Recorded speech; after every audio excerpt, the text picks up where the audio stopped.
Hello बच्चों, good morning. आज हम पढ़ेंगे प्रज्ञा सीरीज संस्कृत भाग 3rd क्लास 5th। लेसन है आपके दशमः पाठः। पाठ का नाम है अमृत बिंदवः। पाठ पढ़ने से पहले हम पाठ के शब्दार्थ पढ़ेंगे।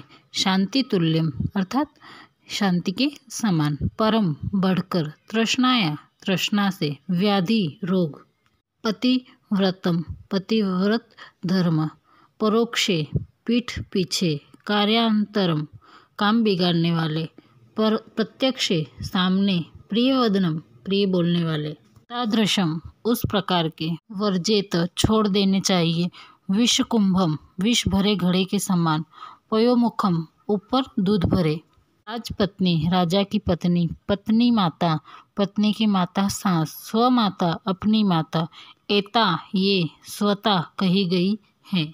अब हम लेसन पढ़ेंगे। पहला श्लोक है आपके शांति तुल्यम तपो नास्ति, संतोषात परम सुखम, न तृष्णाया परो व्याधिः, न च धर्मो दयासमः। इस श्लोक का हिंदी अर्थ है आपके, न तो शांति के समान कोई तप है, न सुख संतोष के समान कोई है, और न कोई आपकी तृष्णा के समान व्याधि है, और जो आपकी दया है वही परम धर्म है। इसका पूरा हिंदी अर्थ आपके हैं, शांति के समान कोई तप नहीं है, संतोष से श्रेष्ठ कोई सुख नहीं है, तृष्णा से बढ़कर कोई रोग नहीं है, और दया से बढ़कर कोई धर्म नहीं है। दूसरा श्लोक है आपके विद्यारूपम कुरूपाणाम, क्षमारूपम तपस्विनाम, कोकिलानाम स्वरोरूपम, नारी रूपम पतिव्रतम। कुरूप का रूप विद्या है, तपस्विनी का रूप क्षमा है, और कोयल कोकिला मतलब कोयल का जो रूप है स्वर है, और नारी का जो रूप है वो पतिव्रता है। इस श्लोक का पूरा हिंदी अर्थ है आपके, कुरूप का रूप विद्या है, तपस्वी का रूप क्षमा है, कोकिला का रूप स्वर है, और स्त्री का रूप पतिव्रत्य है।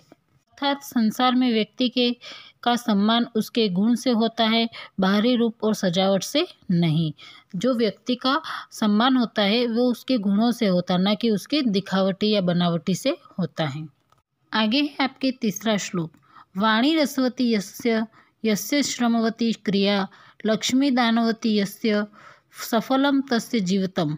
इस श्लोक के माध्यम से हमें ये बताया जाता है कि हमारी जो वाणी है वो मीठी होनी चाहिए, हमारा जो श्रम है वो अत्यधिक होना चाहिए, और हमें धन दान करते रहना चाहिए, तभी हमारा जीवन सफल बनेगा। इसका पूरा हिंदी अर्थ है, जिस मनुष्य की वाणी मीठी है, जिसका कार्य परिश्रम से युक्त है, जिसका धन दान करने में प्रयुक्त होता है, उसका जीवन सफल है। मतलब मनुष्य को मीठी वाणी बोलनी चाहिए, परिश्रम अत्यधिक करना चाहिए, और धन का दान करना चाहिए, तभी उसके धन का उपयुक्त उपयोग होता है और उसका जीवन सफल होता है।